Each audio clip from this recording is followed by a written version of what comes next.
Hi, I'm Cautex, and in this video, I'm going to be talking about what I do on Eye of the Jailer to try and maximize my DPS as an arms warrior.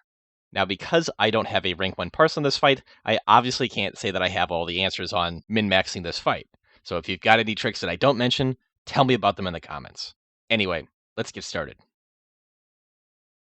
I'm currently playing as Night Fae, and I do this fight using the standard single target arms build, which includes using Enduring Blow as my legendary. I'm lucky enough to have an enhancement shaman in my raid, so I take sudden death, and because it's not an AoE fight, I take collateral damage instead of Warbreaker or Cleave. In my opinion, because this is such a movement heavy encounter, optimizing this fight revolves around maximizing uptime on your DPS targets, which in turn means getting the most value out of your movement abilities. Probably one of the biggest tricks that I can give is to point out just how large the boss's hitbox is, which is really important. Depending on your movement, it can cause a lot of unnecessary downtime if you're not taking full advantage of the size of this hitbox.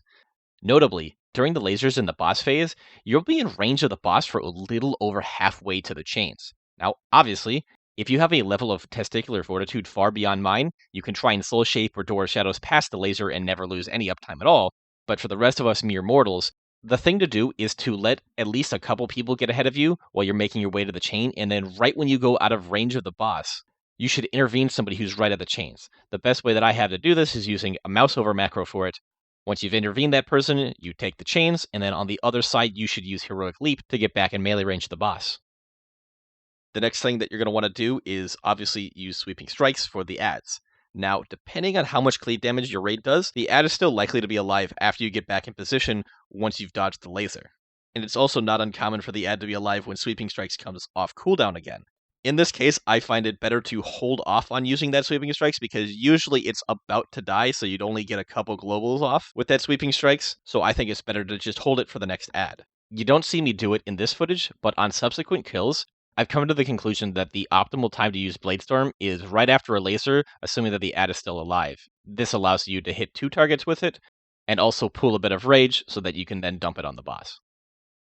As for the rest of your DPS cooldowns, you should obviously be doing whatever your raid leader tells you to do, regardless when to use your cooldowns, but if it's farm, or your raid leader is letting you use them whenever you want, then you should be more or less using them on cooldown.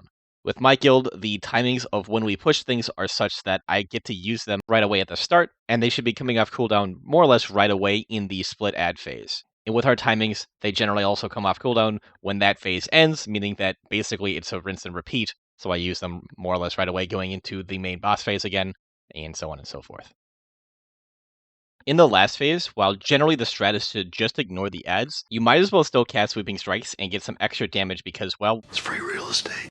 If somebody notices you doing this and rats you out, then tell them that you're doing this for funnel damage, because you actually do get some free funnel damage with Sweeping Strikes, because hitting a second target with Overpower will create a second Dreadnought line, which can hit the boss.